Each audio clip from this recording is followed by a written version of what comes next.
c'est une importance historique à plusieurs niveaux. D'abord, c'est le seul grand procès qui se tiendra permettant de faire une véritable photographie judiciaire de ce qu'a été la machine de répression mise en place par Augusto Pinochet. Donc on va visiter la colonia Dignidad, les salles de torture de Santiago, la mise en place secrète par les services secrets. Contreras était la figure emblématique de ce qui a été inauguré finalement par Pinochet, c'est-à-dire comment effacer les opposants, les faisant disparaître.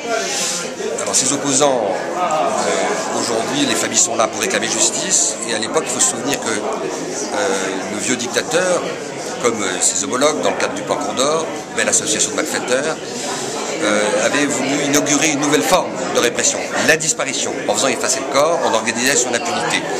Et finalement le temps les rattrape.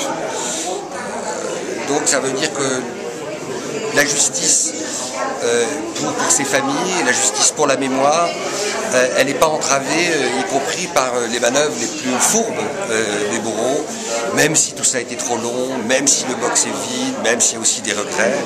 Malgré tout, les familles sont heureuses, soulagées et émues que ce procès se tienne enfin. S'il y avait eu une volonté politique un peu plus de faire dans ce pays, on aurait créé un vrai pôle de crimes internationaux. On l'a fait pour le crime de terroriste, on le fait pour la santé publique. Ça fait des années qu'on le réclame. Il y aurait eu deux juges totalement dédiés à cette affaire, comme à d'autres, qui auraient travaillé à plein temps, peut-être pas jour et nuit, en tous les cas, c'est une image d'une façon à très haute cadence.